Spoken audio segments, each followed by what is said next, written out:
नमस्कार, आप देख रहे हैं बात मुद्दे की। मैं हूं आपके साथ लावनी। तो दर्दे अयोध्या कुछ ऐसा ही है। कहते हैं कुछ बातें भुलाई नहीं जाती। 6 दिसंबर 1992 के साथ भी कुछ ऐसा ही है। इस दिन जो कुछ भी हुआ उसने मुल्क की तस्वीर और तकदीर दोनों को बदल कर रख दिया। इस दिन जो कुछ भी हुआ उससे भारतीय राजनीति आज तक उबर नहीं पाई है। कई सरकारें आई, कई सरकारें चली गई, लेकिन 6 दिसंबर 1992 के जख्म को नहीं भर पाई। नतीजा ये हुआ कि बाबरी मस्जिद मामले के मुख्य पैरोकार हाशिम अंसारी इस मसले के राजनीतिकरण से इतना आहत हुए कि उन्होंने पैरवी करने से ही पैर पीछे कर लिए। अब वो इस मसले की पैरवी नहीं करना चाहते हैं। आज बाबरी मस्जिद विध्वंस की 22वीं बरसी है। ऐसे में सवाल उठना लाजमी है। हर किसी के जहन में यही एक सवाल है कि क्या अब इस मसले का हल निकलने का सही वक्त आ गया है? क्या अब इस मसले पर राजनीतिकरण को बंद कर देना चाहिए? इसी मुद्दे पर आज हम बात करने वाले हैं बात मुद्दे की में।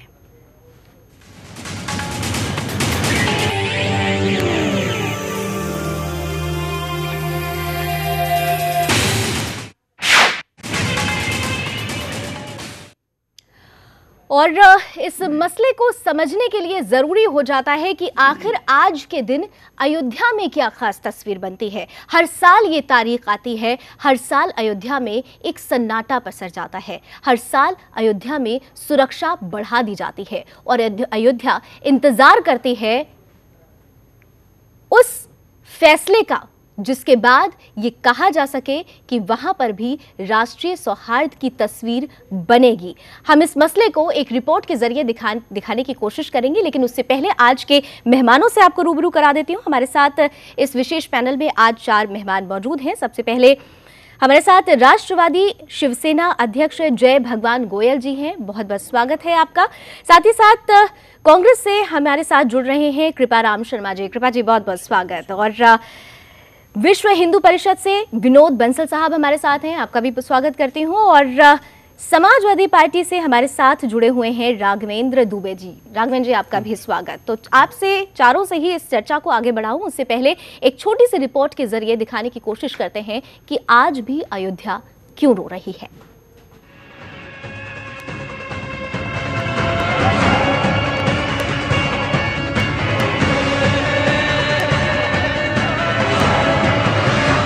अयोध्या में राम मंदिर कब बनेगा? केंद्र में नरेंद्र मोदी की सरकार बनते ही ये सवाल फिर सामने है। किसी को पता नहीं कि आखिर ये कब बनेगा। एक राय है कि जब बीजेपी की बहुमत वाली सरकार बन गई है तो फिर मंदिर बहुत जल्द बन जाएगा। हर साल 6 दिसंबर के आसपास अयोध्या में खामोशी पसर जाती है। किसी अनहोनी की आशंका से पूरा शहर थम सा जाता है। विवादित ढांचा ध्वस्त होने के 22वीं बरसी के मद्देनजर अयोध्या और फैजाबाद शहर में चप्पे चप्पे पर सुरक्षा कर्मी तैनात हैं। केंद्रीय गुप्तचर संगठनों की सूचना के आधार पर सुरक्षा के व्यापक बंदोबस्त किए गए हैं। खुफिया संगठनों ने आतंकी हरकतों की भी आशंका जताई थी। अयोध्या पहुंचने के सभी रास्तों पर पैनी नजर रखी जा रही है। अयोध्या में विवादित जमीन आखिर किसकी है? 450 साल तक चले इस विवाद पर 2010 में इलाहाबाद हाई कोर्ट का फैसला आया। हाई कोर्ट ने जमीन को 3 हिस्सों में बांट दिया। 2/3 हिस्सा हिंदू पक्ष को मिला और 1/3 सुन्नी वक्फ बोर्ड को। हालांकि कोई भी पक्ष इस फैसले से संतुष्ट नहीं हुआ। अब ये मामला सुप्रीम कोर्ट में लंबित है। सुप्रीम कोर्ट ने इस बात पर हैरानी भी जताई कि जब किसी पक्ष ने जमीन के बंटवारे की मांग नहीं की थी तो हाई कोर्ट ने ऐसा फैसला कैसे दिया। इसके बाद से इस मामले में सुप्रीम कोर्ट में सुनवाई नहीं हुई है। अब इंतजार है विवादित ढांचे पर भारत के सबसे बड़े कोर्ट के फैसले का। 90 के दशक में उभरा अयोध्या विवाद एक ऐतिहासिक, राजनीतिक और सामाजिक विवाद रहा है। बाबरी विध्वंस कांड की 22वीं बरसी पर जहां एक तरफ पूरा प्रदेश हाई अलर्ट पे रहा, वहीं 10,000 से ज्यादा जवान राम मंदिर परिसर और उसके आसपास की सुरक्षा में लगे रहे। हाशिम अंसारी के बयान के बाद से राजनीति में बड़ी हलचलों ने इस मुद्दे को एक बार फिर से गरमा दिया। मुलायम इस मुद्दे को बेहद गंभीर बताते हुए हाशिम अंसारी को मनाने की बात कह रहे हैं, वहीं मायावती को इसमें साजिश की बू आ रही है। आजम खान से खासा नाराज हाशिम अंसारी ने आजम पे राम मंदिर मुद्दे के बलबूते सियासी सीढ़ियां चढ़ने का आरोप लगाया है। बकौल हाशिम, आजम खान की सियासी नींव ही मंदिर मुद्दा है, जिसको बाद में आजम खान ने तवज्जो नहीं दी। सुप्रीम कोर्ट में अभी तक इस केस की सुनवाई नहीं हो पाई है, लेकिन हाशिम अंसारी समेत तमाम लोग अब रामलला को तिरपाल और संगीनों कसाई के बजाय एक भव्य मंदिर में देखना चाहते हैं। कैमरा पर्सन सत्या दुबे के साथ रजत मिश्रा, सुदर्शन न्यूज।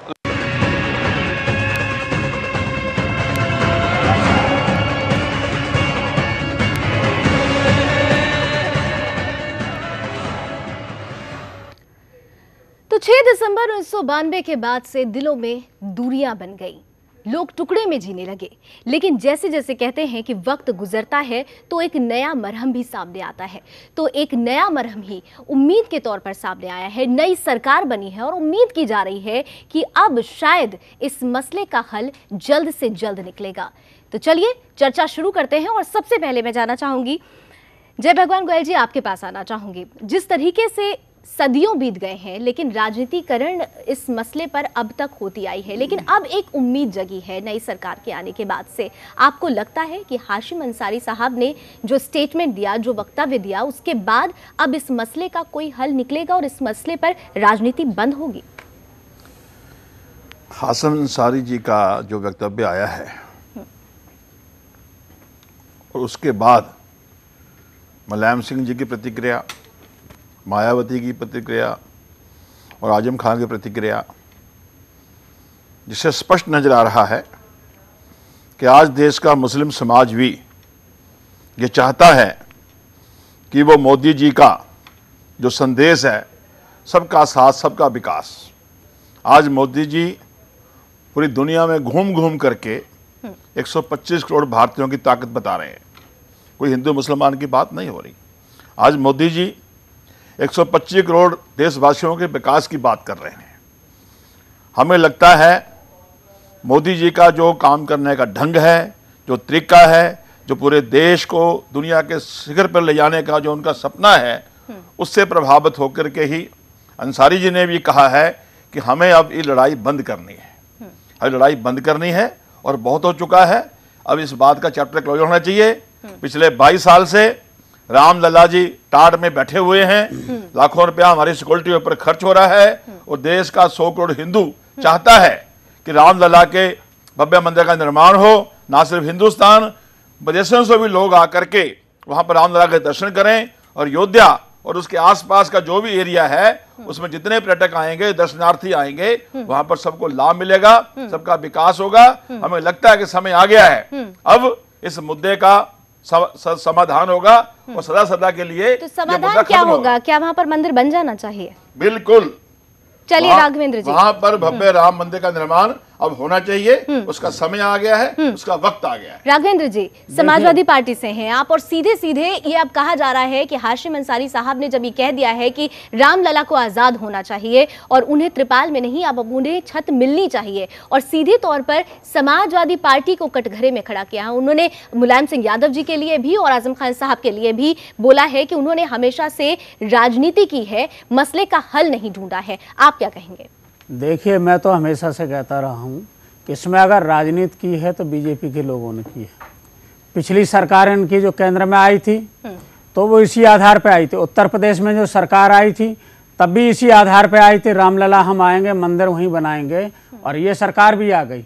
पहले चलो इनके एक बहाना बना दिया, हम बहुमत में नहीं थे, अब बहुमत में भी हैं। इन्होंने कितनी इसकी चर्चा की, मंदिर निर्माण के लिए इन्होंने कितने प्रयास किए सार्थक। मैं आपको बता देना चाहता हूं, ज्ञानदास जो अखाड़ा परिषद के अध्यक्ष हैं, उन्होंने कहा है साफ साफ, इसमें विश्व हिंदू परिषद और जो बीजेपी के लोग हैं ये चाहते नहीं, ये राजनीति चाहते हैं और इसका हल ही नहीं चाहते हैं, क्योंकि उन्होंने और हाशिम अंसारी जी ने मिलकर के एक मॉडल तैयार करके सुप्रीम कोर्ट में दे दिया था कि इस पे दोनों पक्ष सहमत थे, लेकिन ये लोग माने नहीं। अशोक सिंघल जी, विनय कटियार जी, ये अपना अपना श्रेय लेने के लिए उस मामले को उलझाते रहे। उन्होंने तो यहाँ तक कह दिया कि जो विश्व हिंदू परिषद है वो ठगों का गिरोह है। ज्ञानदास जी ने कहा है उन्होंने कि जो विश्व हिंदू परिषद है ये ठगों का गिरोह है। इन लोगों ने कोई भी सार्थक पहल की नहीं, और जो भी पहल होती है उसमें ये लोग अड़ंगा डालने का काम करते हैं। समाजवादी पार्टी की तरफ से राजनीतिक रोटियां नहीं सेकी गई, कहीं ना कहीं से सीधे सीधे विश्व हिंदू परिषद को भी सामने रखा जा रहा है। बंसल साहब, आप कुछ कहना चाहेंगे? सीधा आरोप लगाया जा रहा है। बिल्कुल बिल्कुल। देखिए, पहले तो मैं ये बता दूं कि जिनका नाम ही राघवेंद्र है, मुझे लगता है कि राघव से कोई दुराव नहीं करेंगे ये। और दूसरी बात ये कि भगवान राम लला की जिस जन्मस्थली पर ये लोग राजनीति करते हैं, इनके कई वक्तव्यों से, सबसे पहले तो जब 1990 में इन्होंने निहत्थे कार सेवकों पर गोलियां चलवाई थी, उस समय मुलायम सिंह जी क्या कह रहे थे, एक परिंदा भी पर नहीं मार सकता, राम जन्मभूमि की बात तो अलग। और उस समय लाखों की संख्या में राम भक्त वहाँ पे इकट्ठे हुए थे, एक बात। दूसरी बात, जब मसले का समाधान हो गया एक तरह से 6 दिसंबर 1992 को, उस विवादित ढांचे को जिसको किसने बनाया, बाबर जैसे विदेशी आक्रांता ने, जिसने न सिर्फ हमारे देश की बहन बेटियों की इज्जत लूटी बल्कि हजारों मंदिरों को तोड़ा, हमारी संपत्ति को लूटा। ऐसे बाबर के साथ अपना रिश्ता बनाने वाले ये राजनेता, अपने आप को समझना पड़ेगा कि आखिरकार हमारा बाबर है या हमारे राम है, एक बात। दूसरी बात ये, अभी जब मसले के समाधान की तरफ कुछ बातें बड़ी हैं, मान लो सपोज, मैं नहीं कहता कि भाई हाशिम अंसारी के बयान से बहुत कुछ होने वाला है, लेकिन हाँ, अगर किसी ने स्वयं प्रेरणा से आकर के और प्रभु इच्छा से उन्होंने अपने आप को ये उद्धार करने की बात सोची होगी, हो सकता है कि उम्र के अंतिम पड़ाव में कि भाई कुछ ना कुछ जाते जाते मैं भगवान का आशीर्वाद लेता जाऊं, उनकी अगर ऐसी इच्छा है तो उस इच्छा को ये लोग दबा करके, मुलायम सिंह जी खुद कह रहे हैं कि मैं जाऊंगा उनसे मिलने के लिए जी, मैं उसको मनाऊंगा। क्यों? क्योंकि मैं मुसलमानों का सिर्फ रहनुमा हूँ, हिंदुओं का नहीं हूँ। मैं उसको जबरदस्ती, उस ढांचे को जो विवादित था उसको मैं मस्जिद बनाऊंगा, न कि वहाँ पर मंदिर। भगवान राम जहाँ पैदा हुए थे, मुझे ये बताइए लवनी जी कि जहाँ भगवान श्री राम पैदा हुए थे, उस जन्मस्थली पर मंदिर बनना चाहिए या कहीं अन्य स्थान पर? और आखिरकार ये जो राजनेता हैं जो अपनी राजनीतिक रोटियां सेकते हैं, आखिरकार ये कब तक इसको खिलवाड़ करते रहेंगे? मत मानिए, सरकार आपकी चल रही है, केंद्र में बना क्यों नहीं देते हो?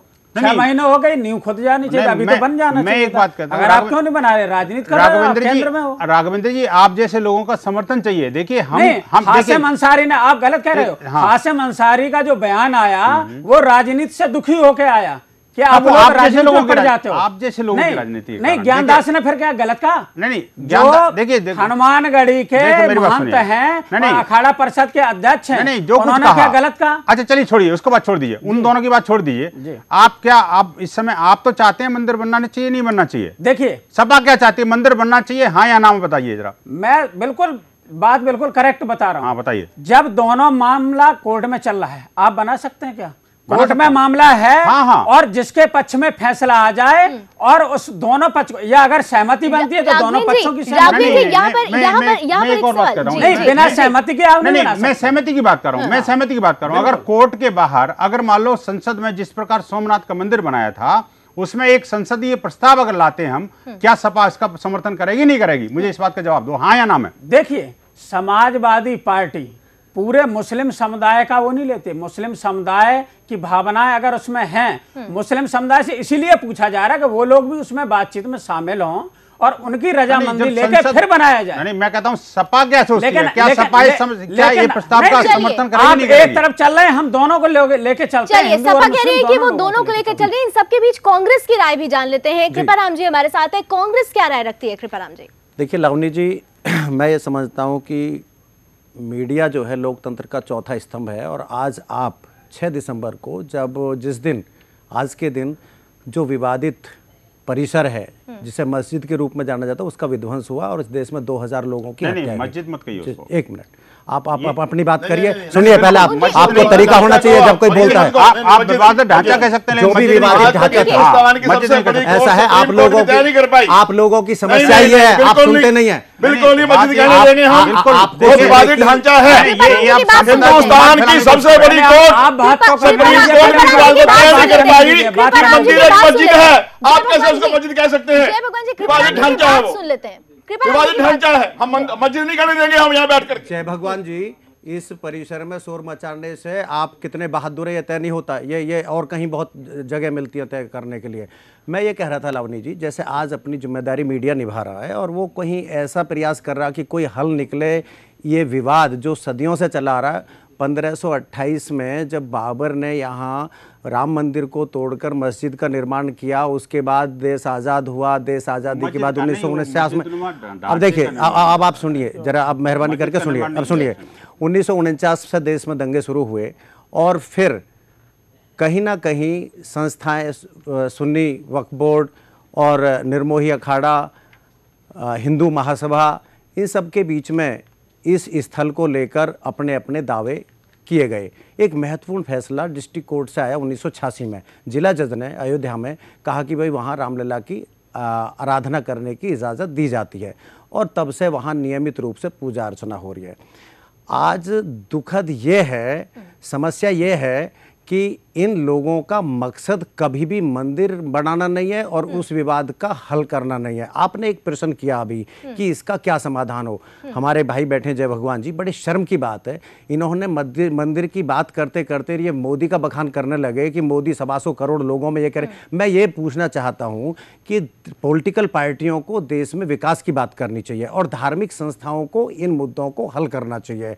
भारतीय जनता पार्टी की दुविधा ये है कि ये इस मुद्दे पर राजनीति करते, इनका कभी मकसद मंदिर निर्माण नहीं है। लेकिन कृपाराम जी, यहाँ पर एक सवाल ये भी बनता है कि भारतीय जनता पार्टी आज सरकार में आई है, भले वो लगातार, ठीक है, आप आरोप लगाते हैं कि मुद्दा उठाते रहे, आप भी सरकार में थे, आपकी सरकार से भी यही उम्मीद की जाती है। जनता जो होती है वो अपने नुमाइंदों से, अपनी सरकार से उम्मीद रखती है कि किसी भी मसले को खींचा नहीं जाए, जल्द से जल्द हल निकला जाए। बिल्कुल ठीक कहा, इस मसले का हल कई बार निकल सकता था और आज भी मैं कह रहा हूं कि इस मसले का हल निकलेगा जब राजनीतिक दल इस पर राजनीतिक रोटी सेकने से बाज आए। 1990 में अडवाणी जी ने राम मंदिर निर्माण को लेकर देश में एक यात्रा निकाली, दंगे हुए, लोग मारे गए, अडवाणी जी खुद गिरफ्तार हुए बिहार में।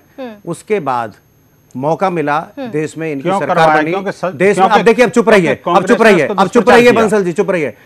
1996 में इनकी सरकार बनी, 6 वर्ष तक इनकी सरकार रही देश में, उत्तर प्रदेश में भी इनकी सरकार रही, लेकिन खुद माननीय अटल बिहारी वाजपेयी तत्कालीन प्रधानमंत्री ने कहा कि मंदिर निर्माण हमारी सरकार का ध्येय नहीं है और ये हमारा उद्देश्य भी नहीं है। लेकिन जब ये सरकार में नहीं होते तब इनको मंदिर याद आता है और जब ये सरकार में होते तो तब मंदिर को भूल जाते हैं। आज भी यही समस्या है और बहुत अच्छा वातावरण इस समय देश में बना हुआ है। आपकी सरकार जब थी तब क्या आपकी क्या उम्मीदें थी, आप क्या सोचते थे? देखिए, हमारी सरकार जो होती है कांग्रेस पार्टी की, वो राजनीतिक काम करती है, वो कोई धार्मिक कामों का आड़ लेकर जनता को आप election code of conduct, please Lavani ji, election code of conduct की आप धारा 3 देखिए, उसमें स्पष्ट कहा गया किसी भी राजनीतिक दल को जातीय और धार्मिक आधार पर उन्माद फैलाकर राजनीति नहीं करनी चाहिए और पूरी तरह उसको। लेकिन अफसोस ये है कि भारतीय जनता पार्टी यही काम करती है, माफ कीजिएगा, कभी नहीं करती। कांग्रेस पार्टी ने कभी ये राजनीति नहीं करी, धर्म के आधार पर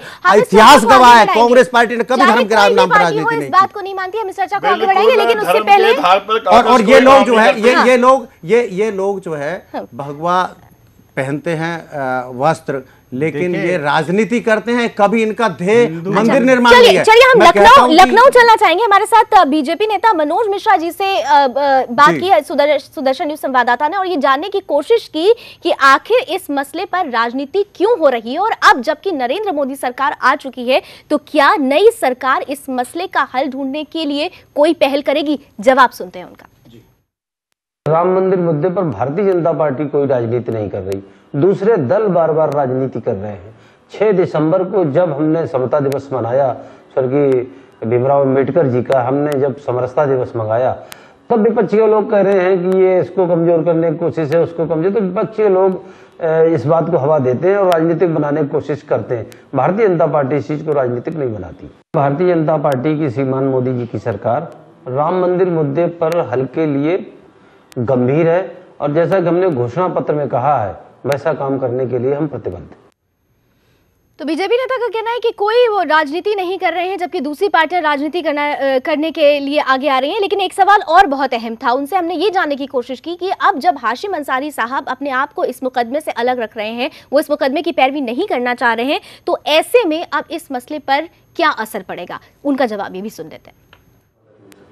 देखिए, हामिद अंसारी जी की अपनी आत्मा की आवाज़ है या सामाजिक वो है सद्भाव की बात, लेकिन आजम खान जी जैसे लोग इसको राजनीतिक करने की कोशिश करते हैं। वो हर उस व्यक्ति पर प्रहार करते हैं जो सामाजिक सद्भाव की बात करता है। इसलिए आजम खान जी को तो ये मानना चाहिए कि वो अलगाववादी बात करके अपनी आइडेंटिटी समाजवादी पार्टी में बनाए हुए और विवादित बयान देकर समाजवादी पार्टी का वो खास चेहरा बनने की कोशिश करते रहते हैं, जबकि देश और समाज के तमाम मुस्लिम इस समय जन्मभूमि के साथ खड़े दिखते हैं। और हाशिम अंसारी जी के नेतृत्व में भी लोग इस बात को मानते हैं कि मंदिर है। ये बात आजम खान जी ने स्वयं मानी कि अयोध्या में राम मंदिर है, अब उसका भव्य पुनर्निर्माण बाकी है।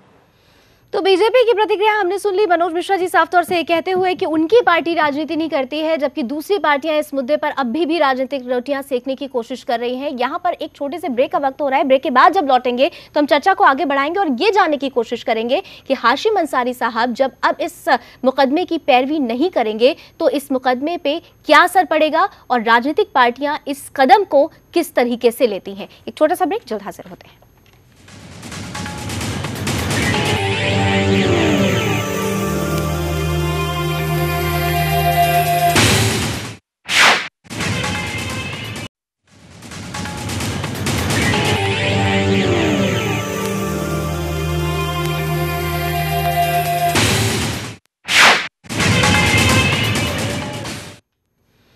तो अयोध्या को आज भी इंतजार है उस फैसले का जिसके बाद वो ये कह सके कि हाँ, अब उसकी भी धरती पर अमन और चैन की तस्वीर आ चुकी है। हाशिम अंसारी साहब ने सीधे तौर पर पूरे मसले से अपने पैर पीछे कर लिए हैं। कुछ तो जरूर टीस हुई होगी, क्योंकि इतने सालों तक अगर एक बुजुर्ग इंतजार करता है फैसले का तो उसे उम्मीद रहती है कि उम्र के आखिरी पड़ाव में उसे वो फैसला नजर जरूर आए, लेकिन फैसला नजर नहीं आ रहा है। नतीजा ये है कि उन्होंने आहत होकर, मुद्दे की राजनीति से आहत होकर अपने आप को इस मुकदमे से दूर कर लिया है। आखिर वो कौन सी स्थिति रही होगी जिसने हाशिम अंसारी को यह कदम उठाने पर मजबूर किया? आइए समझते हैं इस रिपोर्ट के जरिए।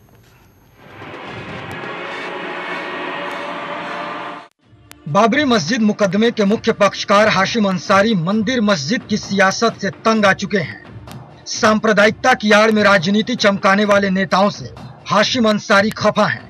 तभी तो हाशिम अंसारी ने साफ कर दिया कि अब मामले की पैरवी वो नहीं करेंगे और सपा नेता आजम खां को पैरवी करने की बात कह डाली। मंदिर जब बन गया तो मुकदमे की क्या जरूरत है, इसलिए मैं बाबरी मस्जिद मुकदमे की पैरवी अब नहीं करूंगा। हाशिम अंसारी बाबरी मस्जिद पर हो रही सियासत से दुखी हैं। अंसारी अब रामलला को आजाद देखना चाहते हैं। हाशिम ने कहा, रामलला तिरपाल में रह रहे हैं और उनके नाम की राजनीति करने वाले महलों में लोग लड्डू खाएं और रामलला इलायची दाना, ये नहीं हो सकता। मैं अब रामलला को आजाद देखना चाहता हूँ। जितने भी नेता हैं सब तो कोठियों में रह रहे हैं और रामलला तिरपाल में रह रहे हैं। मैं रामलला को तिरपाल में देखना नहीं चाहता। खुद तो बढ़िया मिठाई 100 रुपए किलो की खा रहे हैं और रामलला को इलायची दाना खिला रहे हैं, ये नहीं होगा। अब हम हर कीमत पर रामलला को आजाद देखना चाहते हैं। हाशिम ने सपा नेता आजम खां को आड़े हाथों लिया। अंसारी के मुताबिक बाबरी मस्जिद एक्शन कमेटी मुकदमे की पैरवी के लिए बनी थी। आजम खान तब साथ थे, अब वे सियासी फायदा उठाने के लिए मुलायम के साथ चल रहे हैं।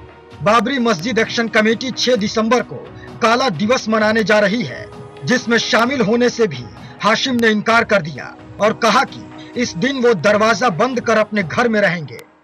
6 दिसंबर को हमें कोई प्रोग्राम नहीं करना है, बल्कि अपना दरवाजा बंद करके अंदर बैठना है।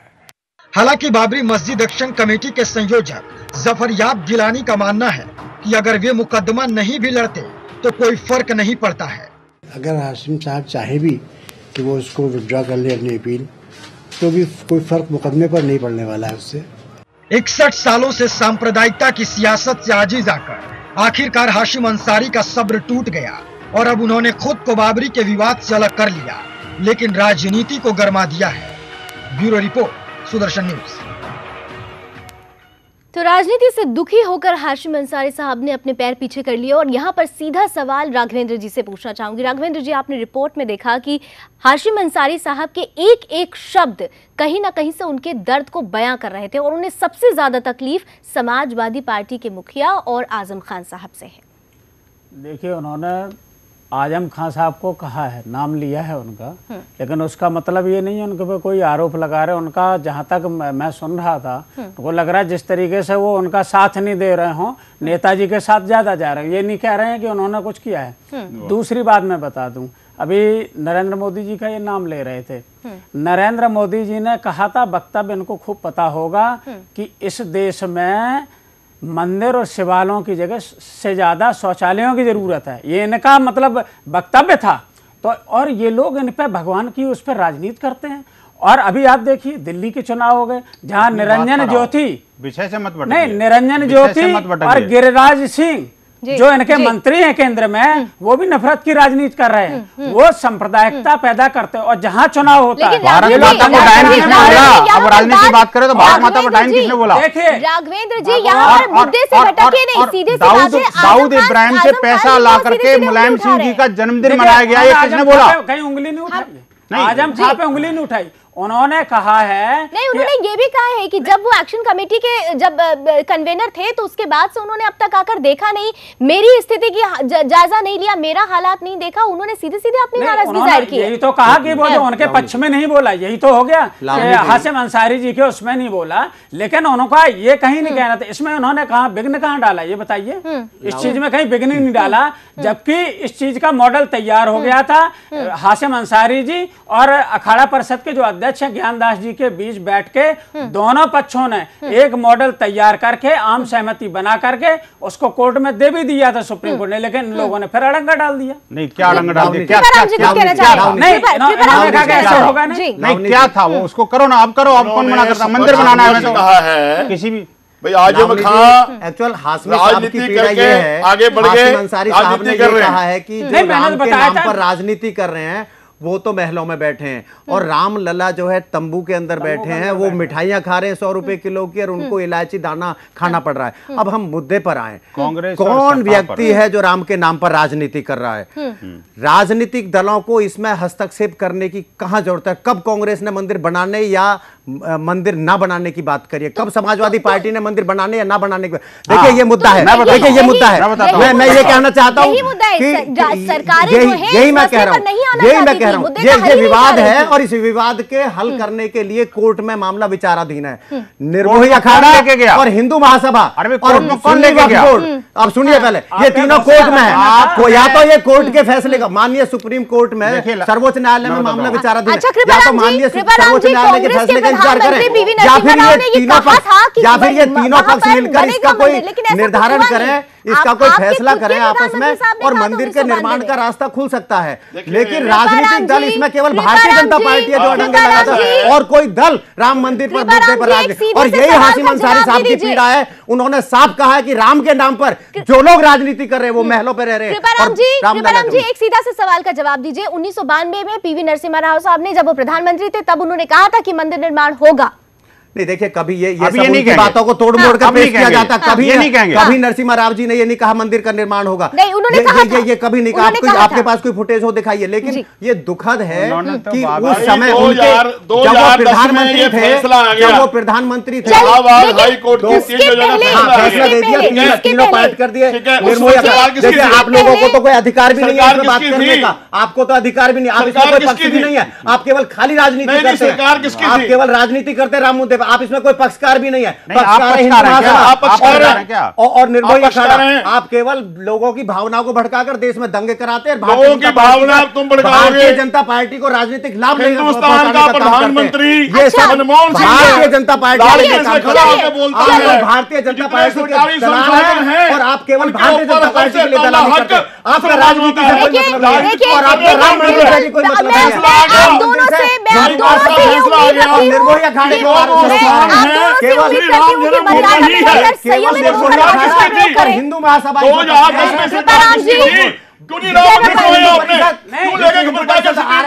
आज हाशिम अंसारी कह रहा है कि नहीं भाई ये मामला खत्म होना चाहिए, मैंने जा रहा कोर्ट, मुलायम सिंह कह रहा भाई मैं जाऊंगा, उसको मनाऊंगा, भाई हाशिम की बात हो गया, चल कोर्ट में चल, कोर्ट में इसका विरोध कर, जो खुलेआम बात हो रही है, ना तो कौन राजनीति कर रहा है? कांग्रेस ने हमेशा से भारतीय जनता देश को वोटों के आधार के ऊपर जाति धर्म के ऊपर बांट के रखा।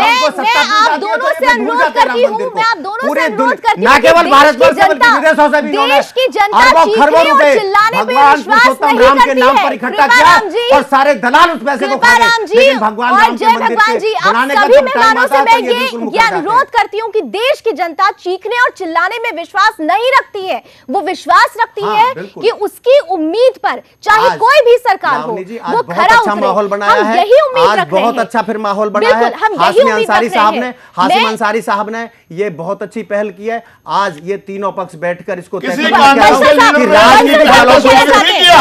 दलों को कोड ऑफ कंडक्ट कांग्रेस के नेता ने उसकी पहल का स्वागत नहीं किया, समाजवादी पार्टी ने स्वागत नहीं किया, उल्टा इस बात को रोक रहे हैं। हम जाएंगे मनाएंगे, बैठा के दिया बहुत अच्छा फैसला निकल सकता है, बहुत अच्छा फैसला हो सकता है। आप रहो ये भारतीय जनता पार्टी की कभी मंदिर निर्माण की नहीं थी। ये लोग केवल मंदिर निर्माण पर लोगों की भावनाओं को बहकाकर राजनीतिक लाभ उठाने की कोशिश करते हैं। हम इस मसले को आगे बढ़ाते हैं। चलिए हम इस मसले को आगे बढ़ाते हैं। आप तमाम मेहमानों की हम बात सुनते हैं, लेकिन उससे पहले चलिए एक छोटी सी रिपोर्ट देख लेते हैं, एक छोटी सी डॉक्यूमेंट्री देख लेते हैं, जिसमें आखिर ये बताने की कोशिश की गई है कि अयोध्या का दर्द आज का दर्द नहीं है। आज ये जो चीखने चिल्लाने वाली तस्वीर बन रही है उससे अयोध्या आज भी दुखी हो रही है और ये दर्द सदियों पुराना है। एक छोटी सी डॉक्यूमेंट्री देखते हैं। की इन्हीं परतों के नीचे से निकले कुछ अकाट्य साक्ष्यों ने स्पष्ट कर दिया कि बाबरी ढांचे के नीचे कितना भव्य राम मंदिर मौजूद था। इस मंदिर और श्री राम जन्मभूमि का उल्लेख मुस्लिम इतिहासकारों ने भी किया है। अबुल फजल औरंगजेब की पौत्री, वाजिद अली शाह के समकालीन मिर्जा जान, उपन्यासकार मिर्जा रजब अली बेग आदि ने साफ शब्दों में लिखा है कि अयोध्या में श्री राम जन्मभूमि पर मंदिर को ध्वस्त कर मस्जिद का निर्माण किया गया था। लेकिन ये बात सबके गले इतनी आसानी से उतरने वाली नहीं थी। इस प्रश्न के समाधान के लिए तो अदालत में लंबी लड़ाई चल रही थी। श्री राम जन्मभूमि पर पूजा और दर्शन के अधिकार का दावा करते हुए पहला मुकदमा 1950 में गोपाल सिंह विशारद ने किया। इसी साल रामानंद संप्रदाय के साधु परमहंस रामचंद्र दास ने भी इसी आधार पर मुकदमा दायर किया।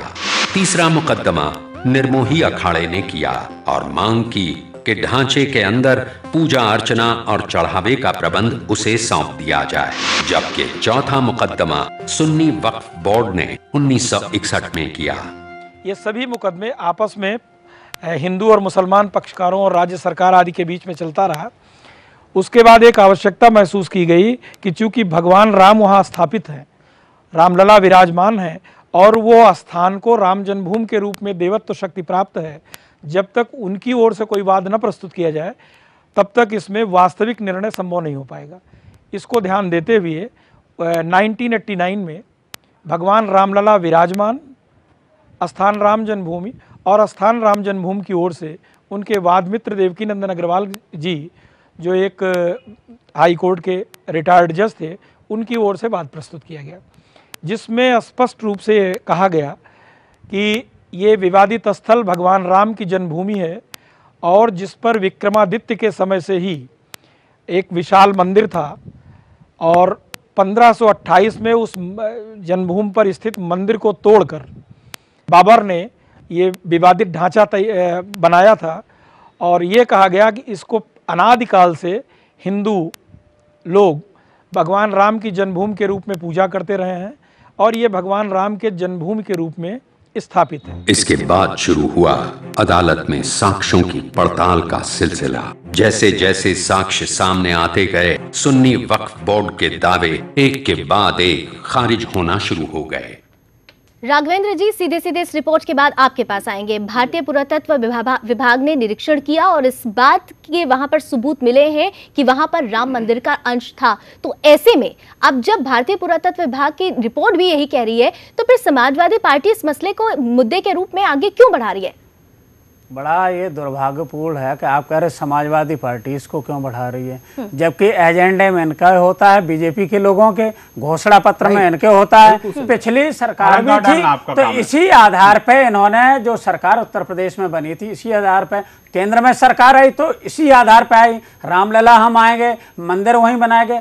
मामला कोर्ट में चल रहा है और आप झूठ बयानबाजी कर रहे हैं। अब बीजेपी का मतलब ही मैंने पहले कह दिया कि बहुत झूठी पार्टी, तो ये बहुत झूठी पार्टी है। ये हमेशा लोगों की भावनाओं से खिलवाड़ करके इसी तरीके के मुद्दा जनभावना उभारती। और इनको ये मैं पूछना चाहता हूँ, 6 महीने में अगर इन्होंने एक भी विकास का काम किया हो, केवल इनका यही काम राम के नाम पर, ये कहीं ना कहीं राम के नाम पे अपनी सियासत कर रहे हैं। बंसल साहब ये सीधा आरोप है, बंसल साहब ये सीधा आरोप होनी चाहिए। जब कोई मामला कोर्ट में विचाराधीन है तो भारतीय जनता पार्टी कैसे दावा कर सकती है कि मंदिर बनाएंगे? बंसल साहब कुछ कहना चाह रहे हैं। बंसल साहब आरोप सीधा है। आपने लगता है कि कृपाराम जी को इसका लाइसेंस दे रखा है कि यही एक्सक्लूसिवली बोलेंगे, लेकिन आप बात देखिए, सुनना पड़ेगा हम तो सुनना है। देखिए तार्किक बात सुनते हैं, अभी तार्किक बात करिए। बंसल साहब को सुन लेते हैं। यहाँ कोई बीजेपी का रिप्रेजेंटेटिव तो है नहीं जिसको आप सुना रहे हो। दुखद तो ये है कि आप राजनीति करते हैं भारतीय जनता पार्टी के लिए। नहीं, आप मुद्दे से नहीं भटकते, हमारे पास वक्त बहुत सीमित होता है। आप मुद्दे पर आइए। मुझे बताइए कि जब 1993 में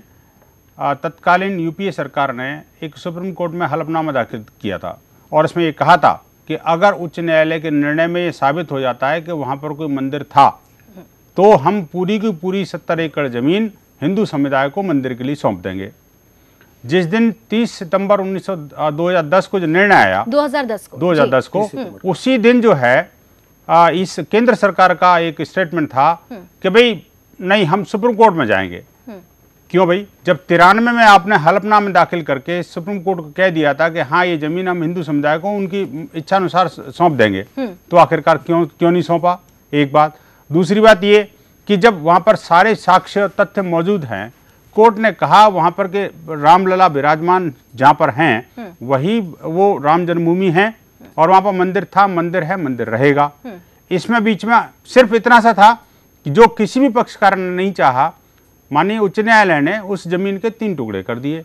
इस बात को लेकर के सर्वोच्च न्यायालय ने भी आपत्ति जताई कि भाई जो चीज हमने किसी ने चाही नहीं उसको दे कैसे सकते हो आप इसको। तो सिर्फ मामला उतना सा क्वेश्चन मार्क तो लग सकता है कि भाई 3 हिस्से ना करके एक हिस्सा रामलला विराजमान को दिया जाए बस पूरा।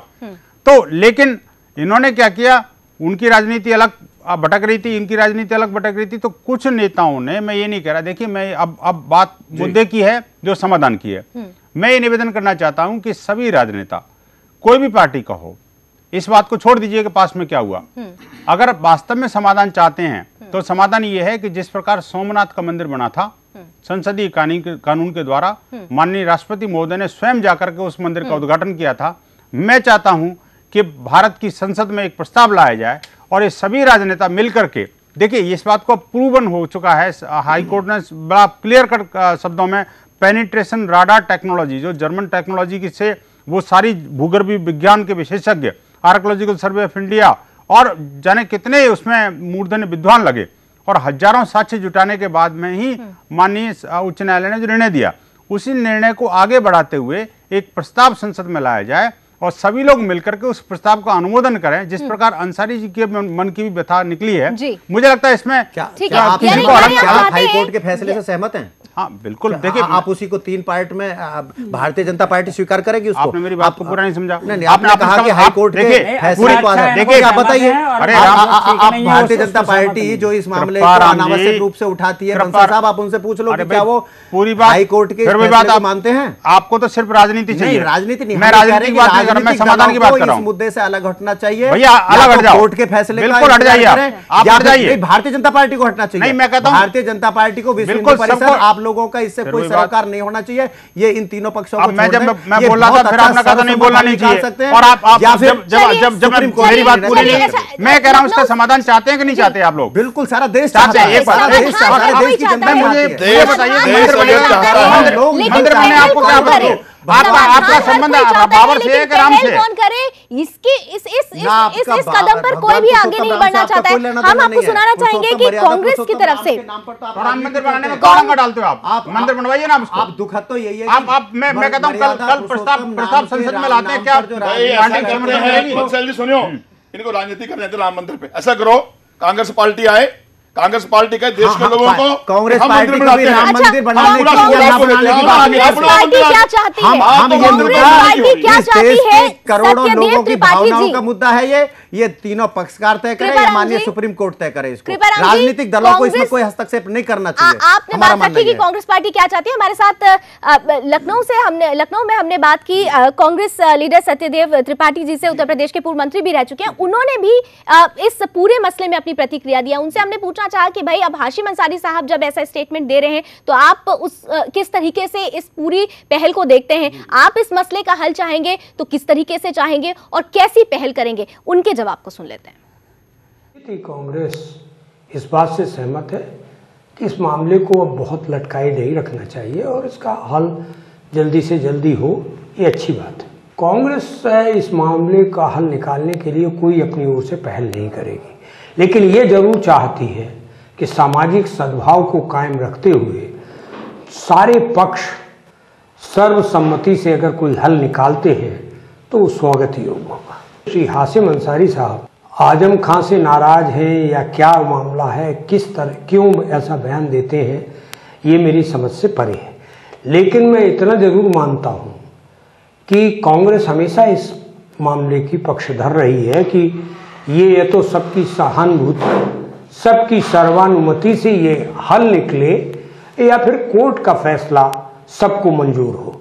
और वर्तमान स्थिति में अगर सबका हल नहीं निकलता है, सबका मान्य हल नहीं निकलता है, सबके द्वारा सहमतिपूर्ण हल नहीं निकलता है, चाहे वो हिंदू हो, मुसलमान हो, सिख हो, ईसाई हो, तो फिर एक ही रास्ता है कि कोर्ट का फैसला सबको मान्य होना चाहिए। कृपाराम जी, आपके पास सीधी सीधे आपकी ही पार्टी के वरिष्ठ नेता हैं और कह रहे हैं कि अगर हल नहीं निकलता है तो कोर्ट का जो भी फैसला है उसे हर किसी को अपना लेना चाहिए। तो क्यों नहीं, जो कोर्ट का पहला फैसला आया है, क्यों नहीं आप लोग अपना पा रहे हैं? देखिए, माननीय सत्यदेव त्रिपाठी जी हमारे सीनियर लीडर हैं। मैं अपने आप को, मैं तो कांग्रेस का कार्यकर्ता हूँ, मैंने भी, मेरे जैसे छोटे से कार्यकर्ता का भी यही मानना था कि या तो तीनों पक्षकार, निर्मोही अखाड़ा, हिंदू सभा और सुन्नी वक्फ बोर्ड, ये तीनों पक्षकार बैठकर इस मामले का कोई सर्वसम्मत हल निकाल रहे हैं। यदि और राजनीतिक दलों को तो विशेषकर इससे दूर रहना चाहिए। और या फिर यदि इनके बीच में कोई सर्वसम्मत हल नहीं निकलता है तो फिर माननीय सुप्रीम कोर्ट में मामला विचाराधीन है, उसका इंतजार करना चाहिए। राजनीतिक दलों को इन हरकतों से बाज आना चाहिए जो भगवान पुरुषोत्तम राम के नाम पर राजनीति करते हैं। कभी कहते हैं मंदिर बनाएंगे और जब सत्ता मिल जाती है तो फिर कहते हैं कि मंदिर बनाना हमारा जो है प्राथमिकता नहीं है। कांग्रेस ने कभी भी इस मसले पर राजनीति बिल्कुल नहीं करी। कांग्रेस कभी ना तो ये कहती है कि राम मंदिर, जय भगवान जी, कितना इत्तेफाक करते हैं, क्या कांग्रेस ने कभी इस मसले पर नहीं? बिल्कुल कभी नहीं करी। कोई साक्ष्य दिखाए, कोई राजनीति नहीं करने की बात है जी, ठीक है। 2010 में जब फैसला आया जी, किसकी सरकार थी? ये सरकारों का फैसले से कोई मतलब होता कांग्रेस चाहती, आपको जय भगवान जी ये सभी दलों को बुलाती, का फैसला है, पहल करने की बात हो रही है, कोई तो पहल करेगा। देखिए, वो फैसला कोई मुद्दा होता है, कोई लड़ाई झगड़ा होता है, उसको समाधान करने के लिए कोई ना कोई पहल 2010 में जो फैसला आया, उस फैसले के तत्काल बाद ये चर्चाएं होने लगी। जो कानूनविद थे, शिक्षाविद थे और जो समाज के बहुत अग्रणी लोग थे, विभिन्न समुदायों के लोग थे, उन्होंने ये कहना शुरू किया कि भाई ये भूमि के बंटवारे के लिए तो किसी ने सूट फाइल नहीं किया था। इन्होंने तो अलग अलग दावे किए थे कि एक पक्ष कहता है कि ये भगवान पुरुषोत्तम राम का जन्म स्थल है, वो कहते हैं कि बाबरी, उसमें जो 3 हिस्से में है इस फैसले को क्रिटिसाइज, इसलिए सुप्रीम कोर्ट में चला गया मैटर। अभी जैसे सत्यदेव त्रिपाठी जी का बयान आया कि इसका जितना जल्दी हो हल निकले, हम भी यही चाहते हैं, इसका जल्दी हल निकले। कम से कम इनकी एक राजनीति तो खत्म हो जाएगी जिसमें ये राजनीति कर रहे हैं, और दूसरी एक राजनीति इनकी खत्म हो जाएगी। इसीलिए आज आप ये प्रण लें और मोदी जी को, भारतीय जनता पार्टी को कहें कि आप इस मुद्दे पर राजनीति ना करें, इसका सर्वसम्मत हल निकालें। इनकी सरकार केंद्र में 6 साल रही अटल बिहारी वाजपेयी के नेतृत्व में, तब क्यों हल नहीं निकला? तब कोशिश क्यों नहीं हुई? केवल इन्होंने बदलाने का काम किया है, मैंने किया उस समय कोई काम नहीं। माननीय अटल बिहारी वाजपेयी जी ने कहा निर्माण करना हमारी प्राथमिकता नहीं है। अगर हल निकलने की अगर बात हो रही है, आपकी मंशा ईमानदार नहीं है। आगे आए हैं, उन्होंने पहल की है, उनकी पहल फूल चढ़ाओ ना मिलकर सारे जने। बिल्कुल, हम क्यों झगड़ा कर रहे हैं? बिल्कुल ठीक है, ऐसा ने कहा है मुलायम सिंह क्यों उनका मनाने जा रहे हैं? नहीं आप कोर्ट में जाओ। एक भी कांग्रेस के लीडर का भाई साहब वक्तव्य नहीं आया। आजम अंसारी जी के वक्तव्य का हम स्वागत करते हैं। यदि इस मुद्दे को लावनी जी, इस मुद्दे को यदि गंभीरता से ये विश्व हिंदू परिषद के लोग बैठे हैं, आदरणीय जय भगवान जी और बंसल जी, यदि ये तय कर लें कि ये मुद्दा हल होना चाहिए, तो इनको सबसे पहले जो इस मुद्दे पर राजनीति करते भारतीय जनता पार्टी, उसको हड़काना चाहिए और ये कहना चाहिए कि धार्मिक संस्था जो है, धार्मिक वो राम मंदिर बनाने का आप लोग भारतीय जनता पार्टी के अलावा पत्र में लेके इस मुद्दे को उनसे पूछ रहे हैं कि राम मंदिर बनाने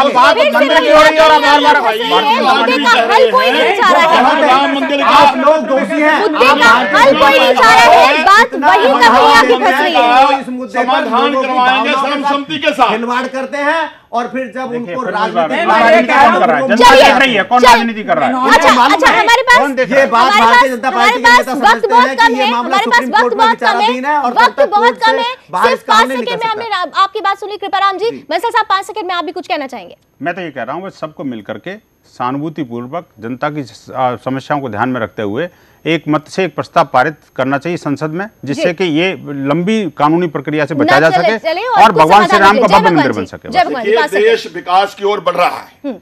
आज किसी व्यक्ति ने पहल की है, हम सबको, सभी पार्टियों के लीडरों को उनकी बात का समर्थन करना चाहिए और संसद के अंदर बिल ला करके राम मंदिर निर्माण के खोलने चाहिए। मैं ये कहना चाहता हूँ कि इस मसले का जल्दी से जल्दी हल हो, जिससे कि ये जो दल राजनीति कर रहे हैं, दो संप्रदायों को लड़ाने का काम करे, वो खत्म होगा। दोनों निकट आज आपने विषय रखा है कि इस मुद्दे का सर्वसम्मत हल कैसे निकले। आज उस पर भी राजनीति कर रहे हो, मिल बैठ के इसका हल निकलना चाहिए। लेकिन किसी भी पार्टी की तरफ से ये बात सामने नहीं आई है ठोस रूप से कि क्या मुद्दे का हल सही रूप से निकल पाएगा या नहीं। मेरा बहुत बहुत शुक्रिया आप सभी मेहमानों का हमारे आज के बात मुद्दे की में जुड़ने के लिए। एक छोटी सी ब्रेक के बाद खबरों का सफर बना रहेगा। आप देखते रहिए सुदर्शन।